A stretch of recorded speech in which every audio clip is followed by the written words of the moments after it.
Hello, New York. Thank you. Thank you so much. Thank you. Everybody, please have a seat. It is great to be back in Albany.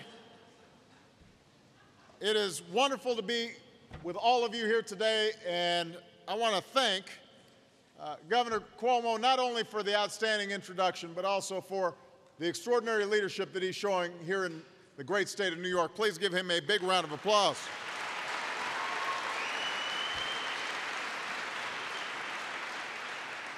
He is doing outstanding work. I also want to thank Mayor Jennings, who's here. Give the mayor a big round of applause. Don't be shy. We've got Chancellor Zimfer. We appreciate very much. Dr. Caballeros, I want to make sure I say that right. Folks mess up my name all the time. Caballeros, for hosting us here today. We've got a couple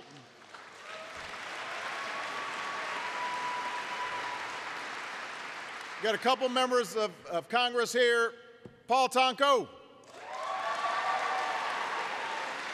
And also Representative Chris Gibson is here. And all of you are here, and I'm happy about that. Yeah. So it is wonderful to be here at the University of Albany Nano College. This is one of the only colleges in the world dedicated to nanotechnology. And it's an incredible complex, but you're working on particles as small as an atom. And you're doing it in rooms that are 10,000 times cleaner than a hospital operating room, which is very impressive since clean is not usually a word I associate with college students. Maybe things have changed since I was in school. Now, the reason I came here today is because this school, bless you, and this community represents the future of our economy. Right now, some of the most advanced manufacturing work in America is being done right here in upstate New York. Cutting-edge businesses from all over the world are deciding to build here and hire here. And you've got schools like this one that are training workers with the exact skills that those businesses are looking for. Now, we know the true engine of job creation in this country is the private sector. It's not Washington. But there are steps we can take as a nation to make it easier for companies to grow and to hire, to create platforms of success for them. Everything from giving more people the chance to get the right training and education, to supporting new research projects into science and technology. In fact, there was a substantial investment made here. I was talking to Governor Cuomo about the investment his father made here to help get this center started. There are things we can do to make sure that if you're willing to work hard and meet your responsibilities, you can find a job, own a home, maybe start a business, and most importantly, give your kids a chance to do even better than you did. And that's something we believe has to be available to everybody, no matter where you come from, no matter what you look like. We can make a difference. And at this make or break moment for America's middle class, there's no excuse for inaction. There's no excuse for dragging our feet. None.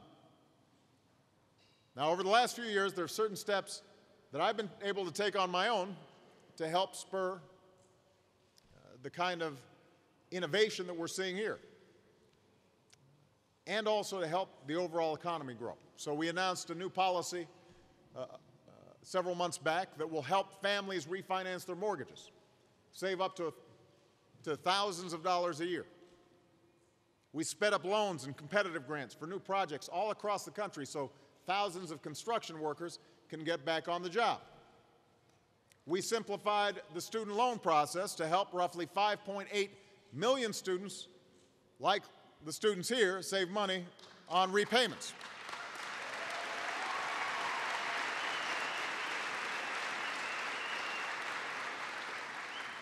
So these are some steps that the administration's been able to take on its own.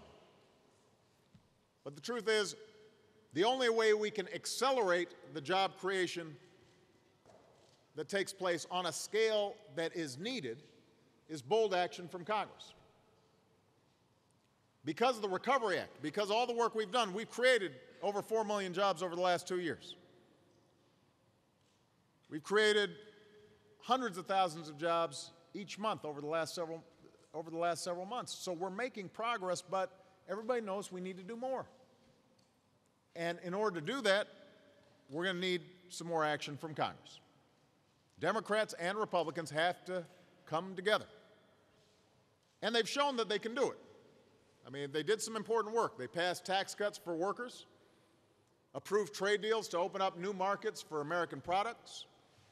We reformed our patent system to make it easier for innovative ideas to come to market. Those are all good things. But the size of the challenges we face requires us to do more. So back last September, I sent Congress a jobs bill. It included all sorts of policies that we knew would help grow our economy and put more Americans back to work. That wasn't just my opinion. That wasn't just the opinion of Democrats. It was the opinion of independent, nonpartisan experts, economists who do this for a living, and analysts on Wall Street who evaluate what's going to really make the economy grow. And the one big piece that we were able to get done was make sure that we didn't see payroll tax go up and people get $40 taken out of their paychecks each time. But most of it didn't get done in Congress. Just about every time we put these policies up for a vote, the Republicans in Congress got together and they said no. They said no to putting hundreds of thousands of construction workers back on the job repairing our roads and our bridges and our schools and our transit systems. No to a new tax cut for businesses that hire new workers. No to putting more teachers back in our classrooms, more cops back on the beat, more firefighters back to work. And this is at a time when we know one of the biggest drags on our economy has been layoffs by state and local governments. That's true all across the country. And it's worth noting, by the way, this is just a little aside. After there was a recession under Ronald Reagan, government employment went way up. It went up after the recessions under the first George Bush and the second George Bush. So each time there was a recession with a Republican president, we compensated by making sure that government didn't see a drastic reduction in employment. The only time government employment has gone down during a recession has been under me. So I make that point. I make that point just so you don't buy into this whole bloated government argument that you're hearing. And frankly, if Congress had said yes to helping states put teachers back to work and put the economy before our politics, then tens of thousands of more teachers in New York would have a job right now. That is a fact. And that would mean not only a lower unemployment rate, but also more customers for businesses. Now, I know this is an election year, but it's not an excuse for inaction. 6 months is plenty of time for Democrats and Republicans to get together and do the right thing, taking steps that will spur additional job creation right now. Just saying no to ideas that we know will help our economy isn't an option. There's too much at stake. We've all got to pull in the same direction. So even if Republicans are still saying no to some of the bigger proposals we made in the Jobs Act, there are some additional ideas that could help people get to work right now and that they haven't said no to yet, so I'm hoping they say yes. And they're simple ideas. They're the kinds of things that in the past have been supported by Democrats and Republicans.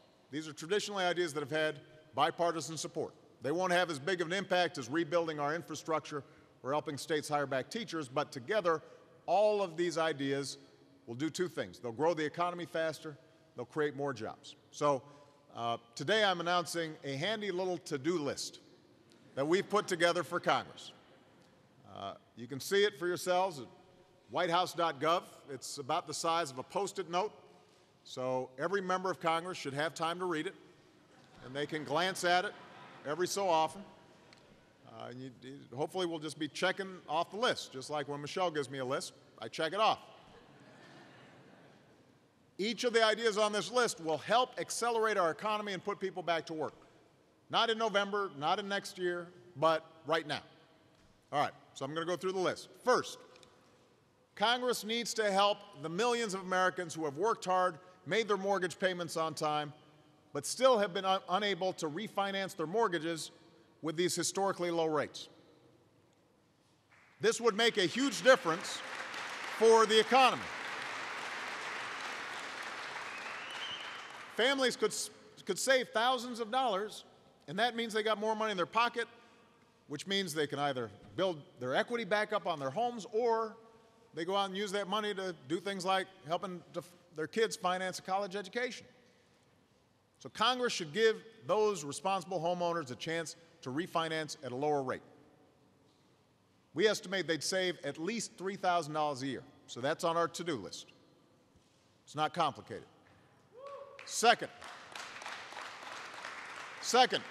if Congress fails to act soon, clean energy companies will see their taxes go up, and they could be forced to lay off employees. In fact, we're already hearing from folks who produce wind turbines and solar panels and a lot of this green energy that they're getting worried because there's uncertainty out there. Congress hasn't renewed some of the tax breaks that are so important to this industry. And since I know that the other side in Congress have promised they'll never raise taxes as long as they live, this is a good time to keep that promise when it comes to businesses that are putting Americans to work and helping break our dependence on foreign oil.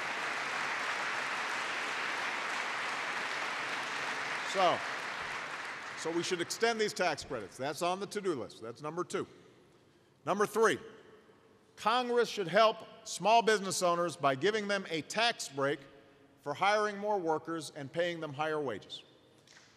We believe small businesses are the engine of economic growth in this country. We should not hold them to a situation where they may end up having to pay higher taxes just by hiring more workers. We should make it easier for them to succeed. So that's on our to-do list. That's number 3. Number 4, Congress should help our veterans returning from Iraq and Afghanistan find a good job once they come home.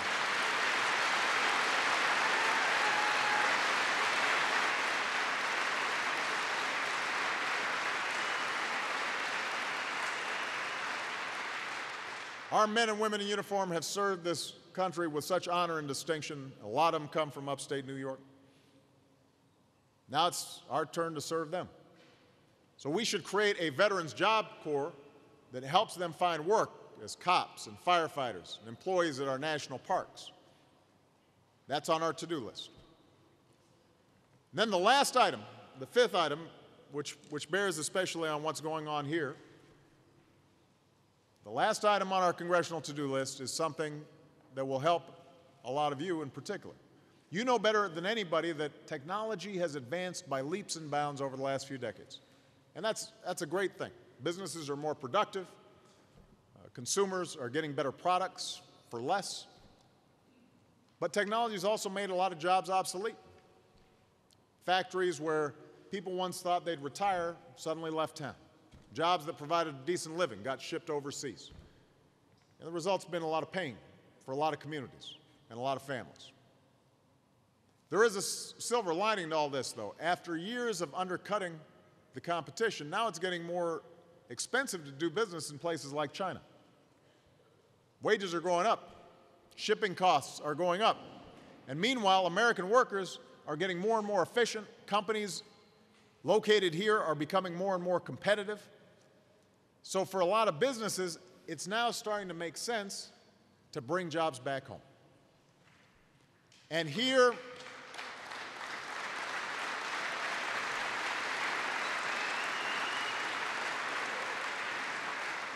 in the Tri-City area, you've got companies like IBM and Global Foundries that could have decided to pack up and move elsewhere, but they chose to stay in upstate New York because it made more sense to build here and to hire here. You had more to offer. Got some of the best workers in the world. You got an outstanding university. Now I want what's happening in Albany to happen all across the country, places like Cleveland and Pittsburgh and Raleigh.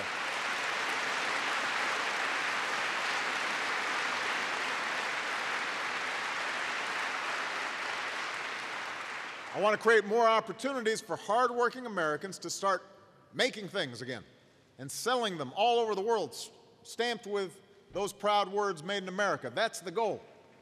So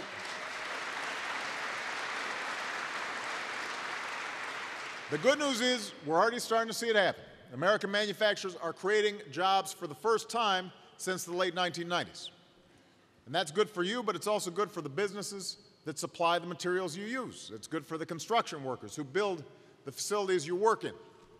It's good for communities where people are buying more houses and spending more money at restaurants and stores. Everybody benefits when manufacturing is going strong. So you've heard about outsourcing. Today, more and more companies are insourcing. One recent study found that half of America's largest companies are thinking of moving their manufacturing operations from China back to the United States of America. That's good news.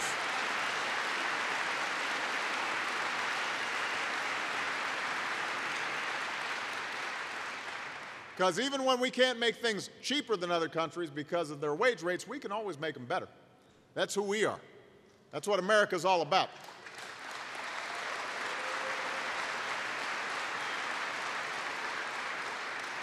So this brings me back to our to-do list.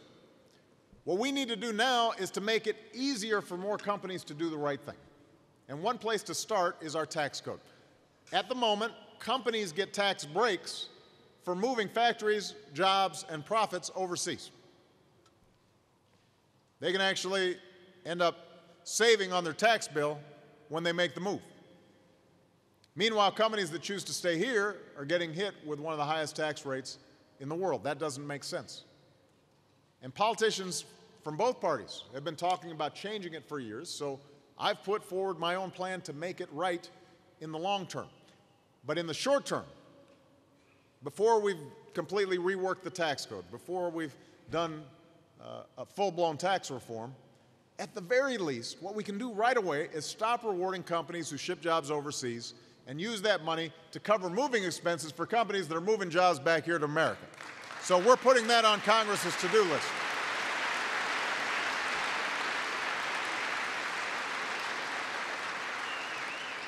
This is something simple to do.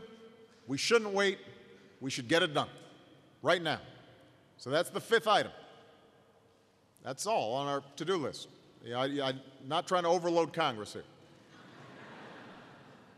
So over the next few weeks, I'm going to be talking about this to-do list when I'm on the road. I'm going to be talking about all the things that Congress can do right now to boost our economy and accelerate even more job growth. Of course, it's not enough just to give them the list. We've also got to get them to start crossing things off the list. And that's where all of you come in. I'm going to need you to pick up the phone, write an email, tweet, remind your member of Congress we can't afford to wait until November to get things done. Tell them now's the time to help more Americans save money on their mortgages, time for us to invest more in clean energy and small businesses. It's time for us to help more veterans find work, and it's time to make it easier for companies to bring jobs back to America. It's the right thing to do. Now, I'm cheating a little bit. I said that was my to-do list. There actually is one other thing they've got to do. Before they do anything else, Congress needs to keep student loan rates from doubling for students who are here and all across the country.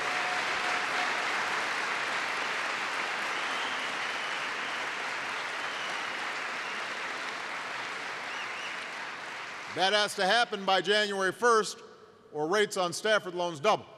These young people are nodding their heads. They don't like that. They've heard about this. And we need to pass a transportation bill that guarantees almost 1 million construction workers can stay on the job. So the good news is both parties say they want to make this happen. We've done this before, so Congress just needs to work out the details. Don't let politics get in the way. Get this done before July 1st. Those bills should be passed right now. So I'm cheating a little bit. There are actually 7 items on the to-do list, but 2 of them are old business, and folks have already said they want to get them done. Albany, we've got a long way to go if we're going to make sure everybody who wants a job can find one, and every family can feel that sense of security that was the essence of America's middle-class experience. But we can't just go back to the way things used to be. We've got to move forward to an economy where everybody gets a fair shot, everybody's doing their fair share, everybody plays by the same set of rules. And that's what you guys are doing here in Albany. You're investing in your future. You're not going backwards. You're going forward. With your help, I know we can get there, because here in America, we don't give up. We keep moving. We look out for one another. We pull each other up. That's who we are, and if we work together with common purpose, I've got no doubt we can keep moving this country forward and remind the world just why it is. The United States of America is the greatest nation on earth. Thank you so much, everybody. God bless you. God bless America.